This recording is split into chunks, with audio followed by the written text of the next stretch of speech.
All right, let's get right into it. You've probably seen the videos, right? The Philippines sold as this picture-perfect retirement dream. You've got amazing beaches, it's supposedly cheap, and everyone's super friendly and speaks English.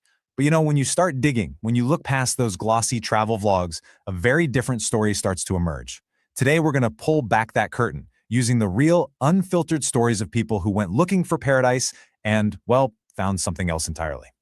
This quote, this one sentence just perfectly sums up the mystery we're unpacking. How can a place that is so stunningly beautiful also make people so unbelievably frustrated?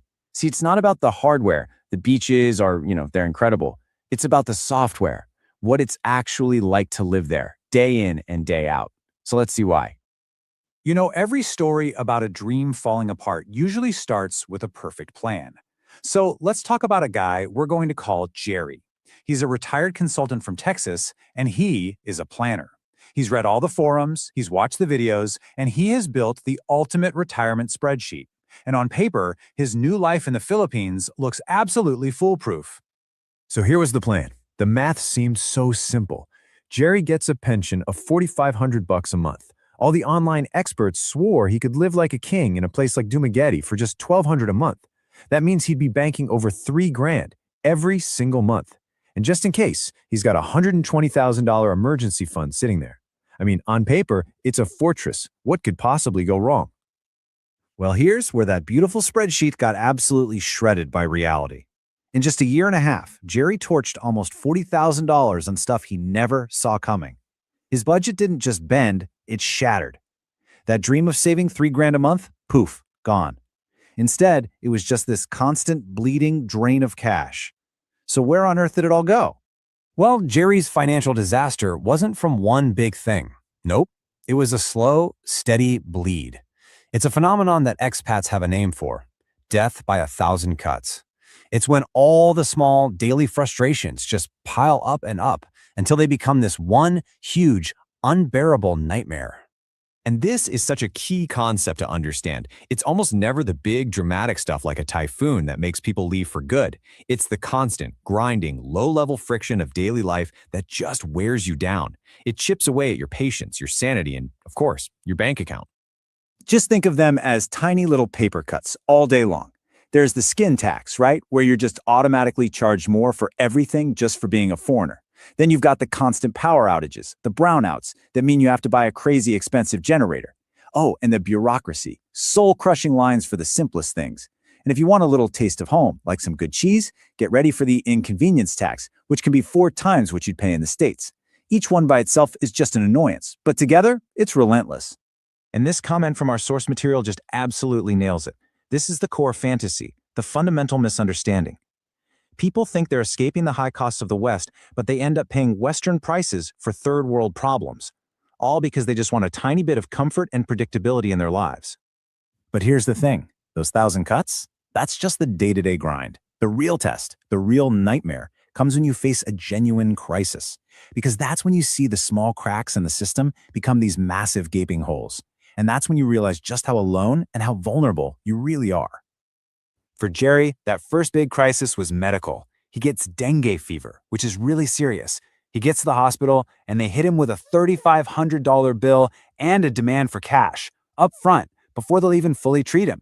And that great insurance he had, it took 8 weeks to pay him back only half of what he paid. So when a second medical issue popped up, he completely panicked.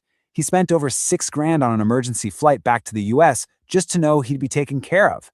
Just like that, his emergency fund was gutted. But it's not just the healthcare system that can fall apart on you.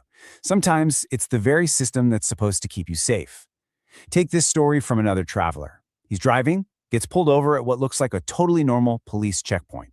Everything seems fine, but his gut is just screaming that something is very, very wrong.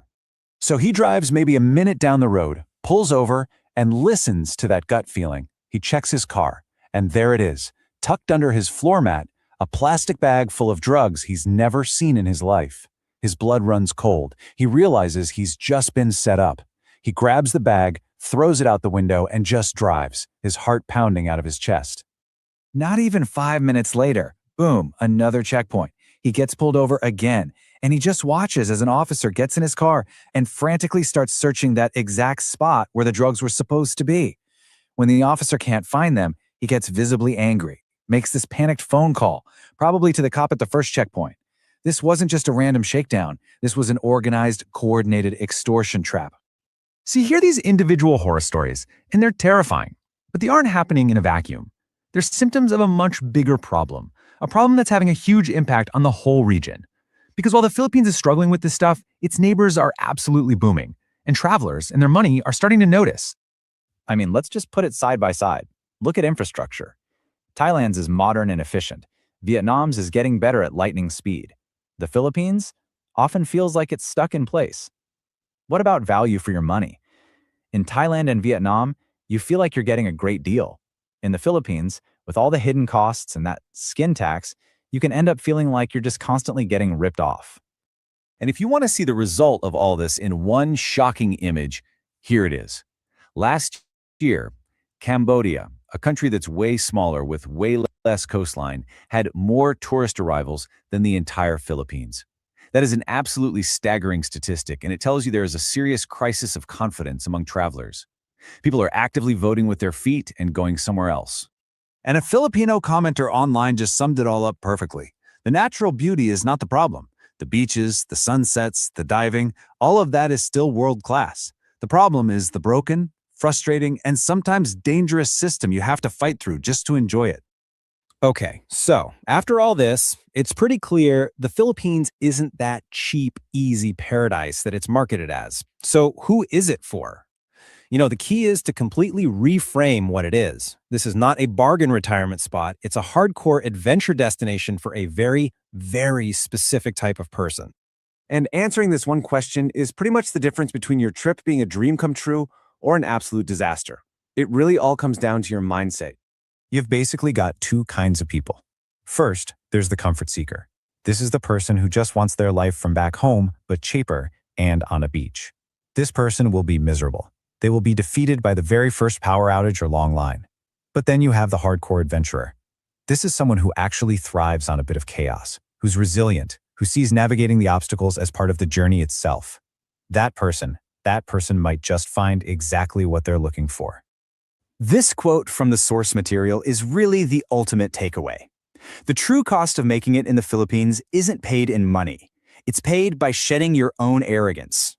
It's paid by giving up your rigid Western need for everything to be efficient and on time.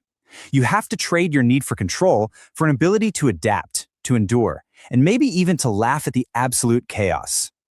And that leaves us with this one last question for you to think about. It's the fundamental trade-off, isn't it? The West offers you certainty, but it's expensive. The Philippines offers you chaos, which is cheaper, but far more unpredictable.